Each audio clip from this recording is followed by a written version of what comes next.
Sveiciens visiem mīlētājiem un tiem, kuri jūs interesē seksualitātes tēma.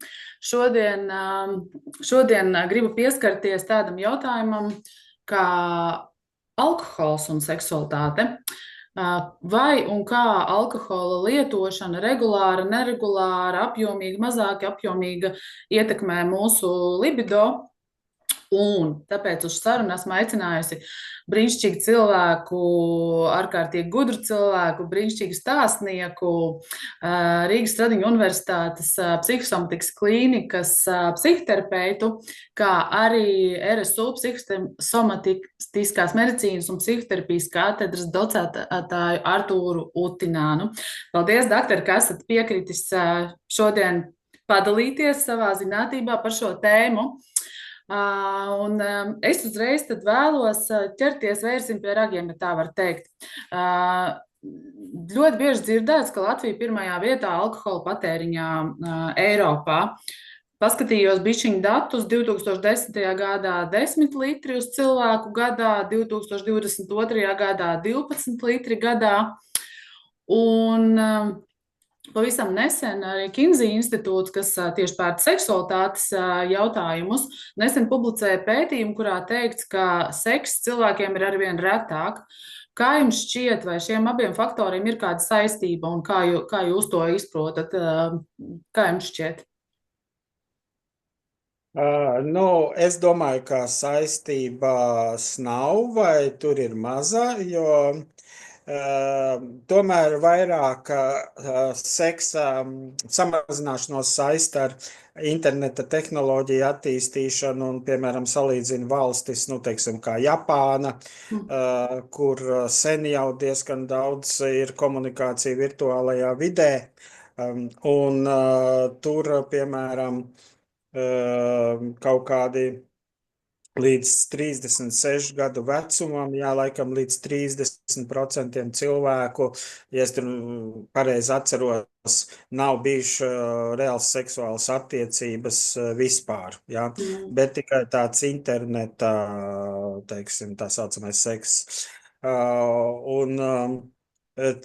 Es saistītu arī kaut kā ar Covid laikmetu, jo mazāk cilvēki tiekas tiešajās attiecībās, jo mazāk viņi māk runāt par dažādām intīmām lietām, un respektīvi mēs arī varam zināt, tur, piemēram, kas ir gājuši tur, piemēram, uz randiņiem, ka viens ir sarakstīties internetā un pēc tam satikties reālā randiņā, un tas izstāsta pavisam savādāks, un tādā ziņā, ka tur visbiežāk nekas nesanāk, kaut gan internetā viss tas izskatās pietiekoši skaisti, Un tā tad katrām attiecībām, romantiskām attiecībām, savaldzināšanas, partnera savaldzināšanas iemaņām un arī seksuālajām attiecībām ir nepieciešama reālā prakse, un jo tā prakse ir mazāka, jo attiecīgi tad krītās, bet ja ir šie attiecību deficīti, tad nav tā vienkārši, ka tas ir retāk. Jo retāk mums kaut kas ir, jo lielāka trauksme ir uz kaut ko tādu iziet, respektīvi lielāka trauksme tur, teiksim, kaut kādus mēģināt seksuālos piedāvājumus partnerim izteikt. Jā, starp citu, tieši tehnoloģijas tika minētas šajā pētījumā pirmajā vietā, un tā arī ir zināma atkarība, vai ne?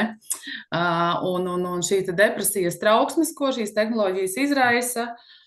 Un kā vēl viens faktors tika minēts, tas, ka cilvēki ir tik ļoti piesātināti un pārsātināti ar informāciju par to, kādam tad seksuālam cilvēkam vajadzētu būt un kādos tik veidos viņš varētu miedarboties, sākot no poliamorām attiecībām, beidzot ar visu citu, kas vēl tur ir.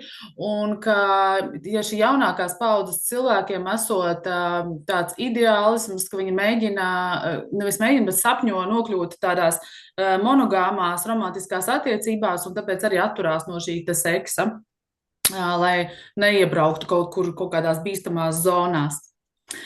Man pašai šķiet, ka alkohols ir šķērslis seksam, bet reizēm tas kalpo arī, nodara arī pretēju efektu, protams. Bet kā jums šķiet, vai eksistē tāda nekaitīgā alkohola deva, nu, ko cilvēks saka, es jau tikai vienu vīnu glāzi vakarā vai divas aliņas vakarā. Kāds ir jūsu viedoklis par šo?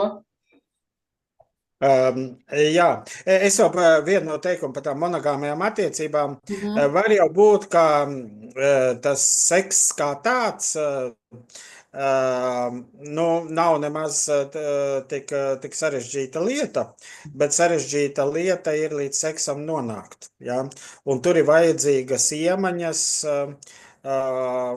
un es citreiz vēl paralēlis, piemēram, nobraukt ar sniega dēli no kalna. Ja, vai jūs varat pirmajā reizē nobraukt ar sniega dēli nenokrītot? Un cik ilgi jātrenējās, lai to varētu izdarīt? Un mēs vēl braukt pa tramplīniem. Nu, romantiskās attiecības, savaldzināšana, iemaņas ir sarežģītāk nekā iemācīties braukt ar sniega dēli no kalna. Tur nevar iztikt bez visādām psihotraumām un kritieniem. Un līdz ar to uzreiz ar pirmo partneri izveidot labas attiecības nevar, ja nav iepriekšēja pieredze, tad tur tāpat tās būs kaut kāda sarežģījuma. Jā, bet tad jautājums ir par to, teiksim, minimālo devu. Nu, teiksim tā, par to minimālo devu robežas ir tādas diezgan nenoteiktas, jā, sākot no tā, kad viena glāze sievietēm, piemēram, vīna glāze, ja tur 120 ml, vai spēcīga, teiksim, 40 grādīgo alkoholu, tātad 40 ml glāzīte, un divas glāzītes attiecīgi vīna vai alkohola vīriešiem. Tas ir tāds maksimālais, kas ir bijis izteikts tur pētījumos. Dažreiz tas ir kaut kā precīzāk izteikts dažādos gramos, piemēram, ja tur. Bet, nu, grūti pateikt, uz ko tas pamatojās, ja, piemēram, sieviešu vīriešu atšķirība, vai tur ir atšķirīgas fermentu sistēmas, jo vēl viena lieta, uz ko būtu jāskatās, protams, ķermeņa masa, cik ir, ja. Tā tad, un kaut vai tas nosaka cilvēka asinsrites sistēmas tilpumu, ja, un tur ir nāk klāt daudz citi faktori, piemēram, kā alkohols uzsūcās caur zarnām un kāda ir aknu tā detoksikācijas spēja. Tāpēc dažreiz arī pavīd tādas idejas, ka minimālās devas ar alkoholu veselīgās nemaz nav. Ja? Tad lūk, ir divi tādi viedokļi. Tādas nav. Vai nu, vīriešiem maksimāli divas glāzītes, bet tas arī nav domāts katru vakaru. Jā, tas ir domāts reizi pa reizei. Un tā tad, kā jau jūs zināt, sievietēm vēl mazāk. Jā. Nu, līdz ar to tā tad. Es te mēģināju atrast, bet es laikam tomēr neatradu, cik bija minimālā deva. Tur tā bija ļoti maza. Man liekas, ka sievietēm tā bija knapi viena vīna glāze. Bet tā problēma jau ir tāda, ka pie tās vienas vīna glāzes reti kuram izdodas noturēties. Nu, tas alkohols tik ātri veicina to garšas sajūtu, to alkohola patikšanu. Un par to hormonālo aspektu droši vien jūs arī pastāstīsiet gan tādā seksualitātes kontekstā, gan tīri kā alkohols darbojās. Un ir grūti jau apstāties pie tās vienas devas. Un tad līdz ar to izrietošais nākamais ir jautājums. Tad pastāstīt, kā etanols, tad jebkurš alkohols satura etanolu, kā tas iedarbojas uz cilvēka seksualitāti, uz hormonālo sistēmu. Un, vai ir vienalga, vai tu lieto regulāri vai neregulāri? Un, kā jūs teicāt, ka ir divas tās daļas, ka vieni saka, ka ir tā drošā deva, un otrs citi saka, ka tādas nav. Bet kā tas iedarbojas jebkurā gadījumā uz cilvēku ķermeni un uz seksualitāti? Jā, tātad, nu, mēs runājam, viens ir, kāpēc ir grūti apstāties, jā. Nu, teiksim tā, ja ir grūti apstāties, tas jau nozīmē riska faktors uz alkohola atkarības attīstīšanu, jā. Jo principā tātad varbūt pa kādai reizei var izdzert vairāk, ja, kas nav organismam labi. Bet nu, ka lielākajā daļā gadījumu cilvēks var apstāties vīrietis pie 2 glāzītēm un sieviete pie 1. Ja? Ja katru reizi ir jāizdzer vairāk, tas jau ir riska faktors. Es varu pateikt vēl vienu riska faktoru, kam bieži vien nepievērš uzmanību.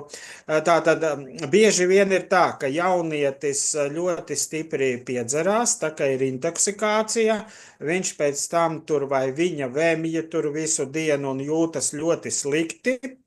Tātad jau iepriekšā vakarā bija galīgi tur bezsamaņas stāvoklī. Ja? Un šī nepatīkamā pieredze darbojās kā stop signāls turpmāk nekad tā nepiedzerties. Ja? Tātad tas būtu normas variants.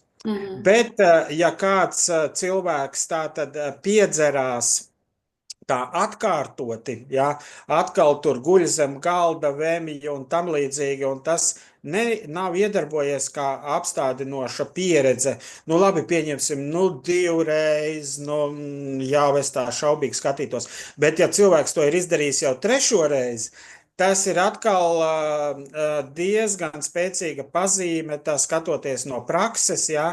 Pētījumos es tā neesmu lasījis, bet no prakses, ka tam cilvēkam būs alkohola problēmas, jā. Tāpēc es arī ieteiktu pieskatīt savus partnerus, ja jūs partneris jau 3.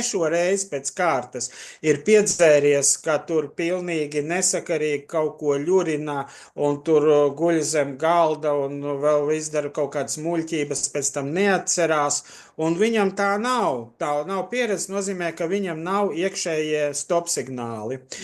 Tātad viņam būtu jārekomendē tomēr, ka viņam jau labāk agrāk ir griezties pēc palīdzības. Ja? Viņu nav noteikti, kā daudzas sievietes dara, tā kā jāzāģē, jo ar zāģēšanu alkohola problēmu izārstēt nevar. Ja? Jā, tas tā tā pieeja tāda, tas pats, kas cukura diabēts. Ja? Tas ir tikpat labi, jūs cerat, ka ar zāģēšanu jūs izārstēsiet cukura diabētu. Jāsūta ir pie speciālistiem. Ja? Tātad tas neobligāti var būt, nu, teiksim, ārsts. Ja tas nav ārsts, tad tie ir anonīmi alkoholiķi. Ja? Un punkts. Ja cilvēks to nedara, tad ir labāk jāšķirās. Ja? Jā. Jo teiksim, jo vairāk ar to cilvēku savu dzīvi saistīs, var sakot, ja nav spēja izšķirties, tad tas partners pieder līdzatkarīgajiem, un viņam ir Al-Anon grupas, tā saucamie līdzatkarīgajiem. Tāpēc tie ir riska faktori. Bet ja mēs pētam to baudas sajūtu, es esmu daudziem prasījis, nu cik tad glāzītes ir jāizdzer, lai tā bauda augtu, ja? Nu, tad tas vidējais ir apmēram 4 glāzītes, ko apzīmē cilvēki. Pēc 4 glāzītēm jau vairāk, nu, nekas tur, kā ap sirdi siltāks, un ka vēl vairāk gribās pļāpāt, un es varu vēl skaistāk dejot, un vēl lielāka eforija, ka tas vairāk neceļās. Ja? Un tad, ja prasa cilvēkiem, bet kāpēc jūs turpināt dzert, no, tad dzert tāpēc, ka šeit iedarbojās tāds mehānisms caur dopamīnu, ka es sagaidu, ka būs labāk, bet ja es vērtēju reāli, man būtu jākonstatē, ka garastāvoklis man vairāk neuzlabojās. Ja? Jā, var notikt pat pretējais, vai ne? Jā. Var sakot, dopamīns ir tāds māņu mediators mūsu galvā. Viņš nav baudas mediators, viņš ir baudas paredzēšana. Ja? Un man visu laiku liekas, ka ja es vēl iedzeršu, man būs vēl labāk un vēl iedzeršu vēl labāk. Ja? Bet ja es skatos kritiski, ja es vērtētu, protams, cita lieta, cik to ir ierēbušam iespējams izdarīt, ja? Teiksim, cik jau pašnovērošanas spējas zūd, ja? Bet nu, tā cilvēki atskatoties atpakaļ atzīst, jā, nu, ka nu, neauga vairāk tas. Jā. Tāpēc 4 glāzītes ir jau veselībai kaitīgā deva, bet nu, vismaz var attaisnoties, ka vismaz es tur centos vēl vairāk uzlabot savu garastāvokli. Ja? Mm. Un tad arī visi cilvēki izskatās tur simpātiskāki un pretējā dzimuma pārstāvi skaistāki un sekss pieņemamāks un morāls normas vairāk tā nesaka, kad nu, labāk to nedarīja. Um, un līdz ar to, nu, tā kā cilvēks turpina, ir pat tas teiciens, ka, nu, piemēram, nav nesmukas sievietes, ir tikai pa maz izdzertā alkohola daudzums. Ja? Tāds teiciens ir vīriešiem. Mm. Kas, protams, nav taisnība, jo, nu, atkal. Tātad viena lieta ir dopamīna sistēma, ja, kas ir tā baudas paredzēšana, un cita lieta ir, ka alkohols principā ir smadzeņu depresants, un viņš uz smadzenēm darbojas nomācoši. Ja? Un tāpēc, kāpēc mēs it kā atbrīvojamies pirmajā posmā, pirmajās 4 glāzītēs, jo viņš nomāca cilvēkam pieres daivu. Ja? Pieres daivā, tā saucamā prefrontālā garoza, cilvēkam ir tā, kas atbild par nākotnes plānošanu, par pret sevi vērstām morāles normām, par baudas atlikšanu, par sevis novērošanu no malas, jā, tā kā pašapzinātību. Tas ir, vārds sakot, viss tas, uz ko darbojas meditācija, psihoterapijas, arī palielinot šo. Tad, lūk, alkohols to samazina. Jā, piemēram, cilvēks ir trauksmains, kautrīgs, jā, un tas ir visbiežāk tāpēc, ka cilvēkam ļoti attīstīta šī paškritika, šī morāle galvā, jā, tas Freida tā saucamā superego, ko viņš nosauca. Un alkohols to nomāca, un līdz ar to mēs atbrīvojamies, un tad kā nu kuram ir tas tips, vieni, kas ir tādi klusi, kautrīgi, paliek atvērti, pļāpīgi, pat asprātīgi, tur siltas emocijas, izsaka draudzīgi, kamēr citi savukārt paliek agresīvāki, viegli apvainojās, greizsirdīgāki un tā tālāk, jo visādā ziņā pieres daivā ir tā regulācija, kas ir no augšas uz apakšu. Šāda veida impulsus apspiež. Ja? Mhm. Un neļauj tiem izpausties neadekvāti. Ja? Tagad cilvēks vai nu sāk meklēt piedzīvojumus, vai sāk meklēt seksuālās attiecības, vai tur dzied un dejo kaut vai uz galda un bārsta visādus jokus un tam līdzīgi. Ja? Bet tas neaugs pastāvīgi, jo tālāk alkohols sāk iedarboties arī uz zemākajiem smadzeņu stāviem, un tad aktivējas tāda saīsinājumā sauc par GABA sistēmu, bet tulkojumā tā ir sviestkābes sistēma, gamma-amino sviestkābes sistēma, ja? Un tā atkal pārsvarā ir bremzējošā. Viņa smadzenes sāk bremzēt, un tad cilvēks paliek miegains, ja tur tāds mazrunīgāks un, protams, var aiziet līdz tādai alkohola bezsamaņai vai, kā to sauc, alkohola komai, ja, kad visi smadzeņu stāvi tiek nobremzēti. Ja. Jā. Un ko vēl jāzina, vēl darbojās 2 faktori, pa ko atbild arī gēni, kas arī nosaka risku. Ja? Tātad, kas vispār nosaka, ka veidosies alkohola atkarīga? Pirmkārt, dopamīna receptoru skaits, noradrenalīna receptoru skaits un endorfīna receptoru skaits, kurus var stimulēt alkohols. Un tad mēs sajūtam baudu, pozitīvus tur nākotnes plānus vai tagadnes plānus, tur jūra līdz ceļiem un tā tālāk. Katram cilvēkam šis receptoru skaits ir atšķirīgs. Ja? Tātad, jo labāk šie receptori aktivējās, piemēram, jo lielāks tas garastāvokļa pacēlums ir. Un tad pēc kāda laika, kā es teicu, šis garastāvokļa pacēlums sāk samazināties. Kas tur sāk darboties? Alkohols tiek noārdīts. Par to atbild alkohola dehidrogenāze. Viņa noārda šo etilspirtu par tātad acetaldehīdiem. Acetaldehīdi ir tie, kas rada galvas sāpes, sasprindzinājums, liktu gara stāvokli, tur muskuļu sāpes un tam līdzīgi. Ja? Tātad, jo aktīvāk darbojās šis ferments, alkohola dehidrogenāze, jo ātrāk pāriet eiforijas sajūta. Ja? Piemēram, es uz sevis esmu novērojis, ka man tur tas paceltais garastāvoklis ir no 20 minūtēm līdz 30. Un viss, un tad pāriet. Un tad sākās tā kā no sākuma tāda vairāk tā kā miegainība, bet tad arī var pievienoties. Nu, protams, tas ir atkarīgs arī, cik daudz pārtiku tobrīd cilvēks ēd un arī kāda ir alkohola kvalitāte, bet, nu, var sakot, sāk pievienoties pie šīs galvas sāpes. Ja? To var pat pēc pulksteņa katrs uzņemt. Un tad parādījušās acetaldehīdi asinīs. Ja?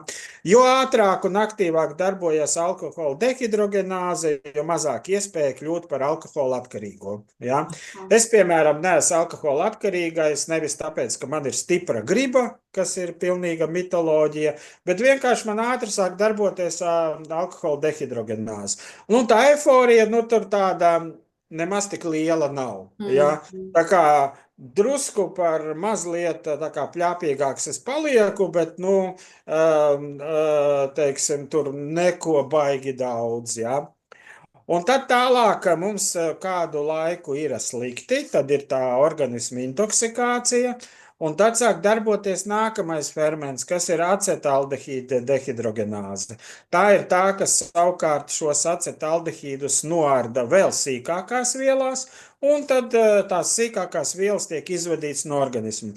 Kā acetaldehīda dehidrogenāze noarda sīkākās vielās, tā šīs sliktuma sajūtas pāriet, galvas sāpes pāriet, muskuļu sāpes pāriet, sliktais garastāvoklis, tas, ko tautā sauc, ja, par paģerām pāriet. Ja. Nu, un attiecīgi, jo lēnāk darbojās aldehīda dehidrogenāze, jo ilgāk ir šī nepatīkamā sajūta, jo mazāk ir iespēja palikt par alkohola atkarīgo, jo ātrāk darbojās aldehīda dehidrogenāze, jo mazāk īsāks ir periods, kad ir slikta dūša, jo tas ir atkal nākamais riska faktors. Ja, tātad nosaka, cik aktīvi darbojas alkohola dehidrogenāze un cik aktīvi darbojās aldehīda dehidrogenāze. Ja. Un tas ir tas, ko mēs mantojam ģenētiski, es pareizi saprotu, ja? Jā, tas ir tas, kas ir ģenētiski, tas ir atkarīgs, protams, no aknu funkcijām pats ferments, jo vēl ir atkarīgs arī, kādi ir receptori. Gēni nosaka arī šī fermenta receptoru skaitu. Ja? Tieši tāpatās kā dopamīnam nepieciešama receptori, lai būtu kaut kas notiktu, ja? vai tur pašam tur vienalga testosteronam nepieciešama receptori. Ja receptori nav, testosterons var arī cirkulēt organismā un tur nekāda tur libido neizpaudīsies. Ja? Un tas pats ir ar šiem fermentiem. Un to var ietekmēt arī, protams, aknu funkciju. Nu, piemēram, cilvēks lieto daudz alkoholu, viņam attīstās aknu problēmas un tie fermenti sāk darboties vājāk.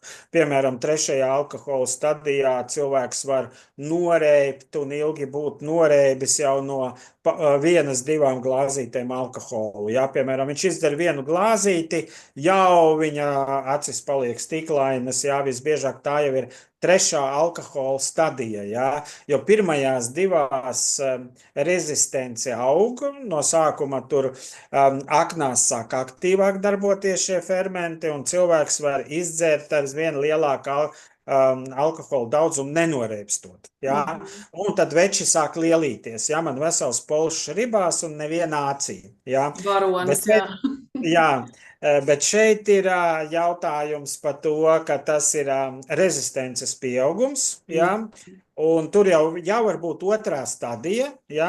Nu, un otrās stadijas beigās jau rezistents var sākt samazināties, un trešā stadijā viņi iet aizvien vairāk uz leju, kamēr tagad jau noreps no vienas glāzītes. Mhm. Ja? Un pastāstiet varbūt vairāk par šīm stadijām. Tad kopā ir 4 stadijas, ja es pareizi atceros, ja? Kas tad katrā no šīm stadijām ir raksturīgs, kā cilvēks var sevi, nu, kā viņš var saprast, kur viņš šobrīd ir un kas ir tās bīstamības arī seksualitātes kontekstā? Jā, nu, tā tad pirmā stadija ir tāda preklīniskā, kad cilvēkam tikai, nu, tur iepatīkas tas alkohols. Tur tāda stingra robeža starp viņām nav, bet, nu, cilvēks jau sāk pamazām domāt, ka, nu, forši jūtos, ka es varu iedzert arī, jā. Nu, tas var sākties ar to eksperimentālo stadiju, kas tikai eksperimentēja, kā man iedarbojās, jeb arī es sākumā dzeru tikai tad, kad ir kompānija, jā, tā tad saistīta ar sociālajiem ietekmes faktoriem. Jeb cilvēks var ievērot tā saucamie situītīvie faktori, piemēram, tā, kad ir kaut kādas negatīvas emocijas, teiksim, stress, jā, tad, piemēram, tas būtu situītīvie, tāda situītīvā dzeršanas tas veids. Un tas kaut kādīgi atvieglina, jā. Nu, un tad pirmo stadiju tā tad var saistīt, kad sākas psiholoģiska atkarība. Ja? Psiholoģiska atkarība nozīmē, kad ir uzmācīgas domas, ka es tagad varētu iedzert, ja? Tā tad, nu, aizvien biežāk vienkārši fantazēšana, nu, tā kā fantāzijas, piemēram. Es pat, teiksim, varbūt gribētu atturēties no alkohola, es pat domāju, ka tas nav labi manai veselībai, man pat ārsts teica, ka man tur aknu rādītāji ir slikti. Bet man visu laiku galvā moka šīs domas, bet baigi labā sajūta, ka es varētu iedzert. Ja? Un, nu, tad es ignorēju tur tos sliktumus, kas man ir pēc tās iedzeršanas. Varbūt tādā pašā akūtākajā brīdī varbūt es tur varu zvērēt sev, ka es nedzeršu. Jā, kad ir tas vissliktākais periods, bet tā, kad tas sliktākais, nu, tad cilvēks saka, nekad vairs, jā. Zināt, kā dažas sievietes pēc pirmajām dzemdībām saka, nekad vairs, jā. Nepaiet ne gads, kad jau, lūk, atkal ir stāvoklī. Nu, Aizmirstās, jā, jā, aizmirstās. tāpatās arī tieši šeit, jā, tā tad nekad vairs, bet pēc tam atkal nedēļas beigās jau atkal klau brīvdienas, jā, un te laba kompānija un tam līdzīgi, un tā tad atkal, nu, to pašu, vai cilvēks tur mēģina nosolīties, ka tagad gan es dzeršu mazāk, apstāšos tur varbūt pie dažām glāzītēm, bet tas solījums nesanāk. Ja? Cilvēks šo apņemšanos nevar realizēt. Vai nu vispār atmest alkoholu, vai dzert ierobežotāk. Ja? Tad mēs sākam runāt par kontroles zudumu. Ja? Jo, kā es teicu iepriekš, piemēram, nu, ja pārsvarā es domāju, nu labi, es dzeršu tur 2 glāzītes, ne vairāk, es visu laiku to varu izdarīt, nu, tad tur ir kaut kāda dzimšanas diena vai kāzas, nu labi, tad es, nu, izdzeru arī to kaitīgo devu, ja? Tā vispār, nu, tā kā nevar vairs nokontrolēt. Tā vēl ir tāds simptoms, saucās loka apsteigšanas simptoms, piemēram, ja, kad es dzeru gan sociālās situācijās, ja, bet piemēram, viņi tur ilgi runā, es nevaru sagaidīt, kad būs nākamais tosts, es sāku apsteigt. Ja? Jo tā tad tas jau atkal norāda uz tā saucamo kompulsīvo mehānismu, ja? Ka mana roka aizstiepjas pēc glāzītes, pirms prāts vēl, nu, tā kā tiek līdz, tā kā, nu, vai vajag, varbūt, nu, man te jāapstājas, un tā, kaut arī tagad skan tosts, man arī tik un tā es varētu apstāties, saskandināt tur ar sulas glāzi, ja? Bet viņš pat sāk apsteigt loku, ja? Tad arī, protams, sāk parādīties rezistences pieaugums, ja jau lielāka alkohola deva ir nepieciešama, tā jau arī ir šī fāze, ja faktiski mēs runājam runājam jau par alkohola atkarības šo pirmo stadiju. Vēl var būt atmiņas traucējumi, dažāda tipa to, kā nu kurš saista ar pirmo vai tomēr ar otro stadiju. Ja? Tur dažādi autori, dažādi. Bet nu, tas nozīmē arī, ka, piemēram, pārtrūkst filma. Ja? Nu, ja tas tā regulāri ir, es teiktu, tā jau ir ieeja otrajā stadijā. Tā tad es visu kaut ko esmu darījis, tur, nezinu, varbūt pat ar kādu sakāvies un tam līdzīgi, bet es neko no tā neatceros. Jā, tur. Vai tur, nezinu, cīnījos, lai brauktu ar automašīnu, man nedevā to automašīnas atslēgu, es ar visiem sastrīdējos. Es atceros arī vienu realitātes šovu Lielbritānijā, kur staigāja, kur, nu, teiksim, bija šīs programmas, kā atteikties no kaitīga dzīvesveida, un tas staigāja līdz ar kinokameru, jā, un tad tur viena sieviete tad tur aizgāja bāru, viņai iet līdz ar kinokameru, kā jau realitātes šovā, un tad viņi tur sastrīdējās kaut kādām citām sievietēm tai bārā, viņa tur sakāvās, tur aicināja iet ārā izkauties, spļāva viņai virsū. Un nākamajā dienā viņa neko no tā neatcerās. Es saku, neatceros, tur, jā, laikam aizgājis bāru, kaut ko mēs tur tusējām, un tad viņai parādīja uzņemto videofilmu, un viņa bija pilnīgi šokā, jā. Ko reāli, jā, es tā darīju, jā, tātad tas saucās, ka pārtrūkst filma. Tad, protams, turpina pieaug rezistence līdz maksimumam, jā, ka tiešām var jau krietni lielu alkohola daudzumu izdzert. Nu, un būtiskākais kritērijs ir fiziskās atkarības parādīšanās, jā. Tas ir tā saucamās īstās paģiras, jā, ja fiziskās abstinences sindroms. Ko tas nozīmē? Ja tādā priekšstadijā, un varbūt pat pirmā stadijā bija tā, bet īpaši priekšstadijā, ka man ir slikti pēc dzert alkoholu, un nākamajā dienā, kad man ir slikti, es nevaru uz alkoholu paskatīties. Un citreiz tautā to sauc par paģirām. Jā, kaut gan tas ir alkohola intoksikācijas sindroms vai tie acetaldehīdi. Bet otrajā stadijā parādās, ka man paliek labākais izdzeru. Tā saucās salāpīšanās. Cilvēks sāka salāpīties, jā, un galvas, es iedzeru alkoholu, tieši otrādi galvas sāpes pāriet. Ja? Tā jau ir otrā stadija. Viss, ja? Tas jau ir nopietnas fiziskā apstākļums. Jā, tas jau ir nopietni. Tur jau ir nopietni jārastējās, nu, tur bez speciālistiem. Nu, dažreiz kaut kā tur kādam gadās, ka viņš tur atmet, bet, nu, vispār. Tātad palielinās visādu, protams, sociāli nelabvēlīgu notikumu skaits, jā, piemēram, tur var būt, ka jau vairākas reizes ir, nu, tur dzēruma aizturēts, vienreiz jau atņemts tiesības, tad aizturēts, ka brauca bez tiesībām, tur atlaists no darba, varbūt zaudēja attiecības ar partneri. Tad nāk klāt arī visi tādi seksuālie traucējumi, jā, tātad, piemēram, vīrietim erektīlā disfunkcija, jā, tātad, kas var provocēt papildus greizsirdību, viņš paliek greizsirdīgāks, kaut gan seksuālā ziņā paliek mazāk spējīgs, bet vienkārši, ja es nespēju apmierināt tur, piemēram, savu sievu vai to partneri, tad, nu, tad, protams, automātiski attīstās fantāzija, ka viņi tagad domās par citu vīrieti, ja? Un tas atkal veicina greizsirdības uzkurināšanos, ja? Jo tagad alkohols jau sen ir toksiski, jau ietekmējis smadzenes.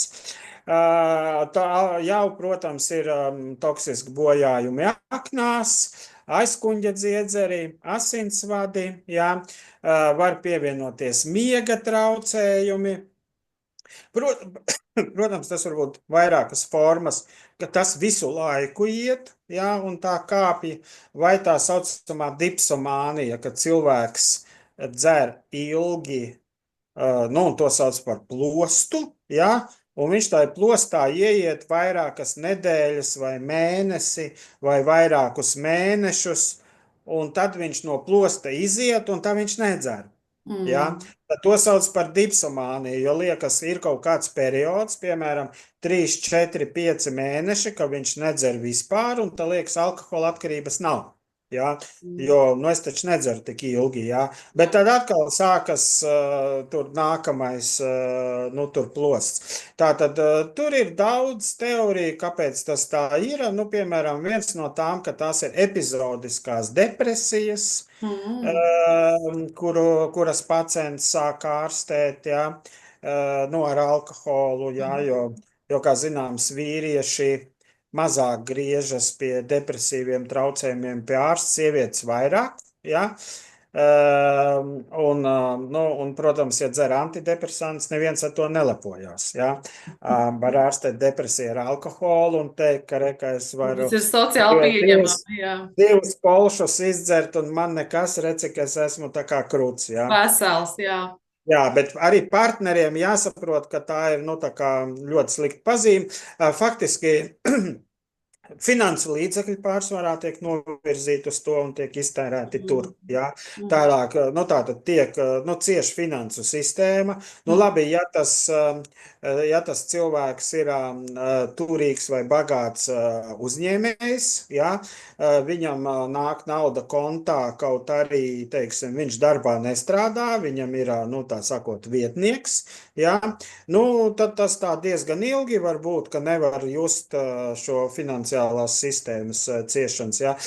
Bet, ja nu, cilvēka alga ir atkarīga no tā, cik bieži viņš būs darbā, ja, tad tur pirmkārt viņš sāk izkrist no darba, un tāpēc finanses cieš. Tātad, nu, sākumā viņš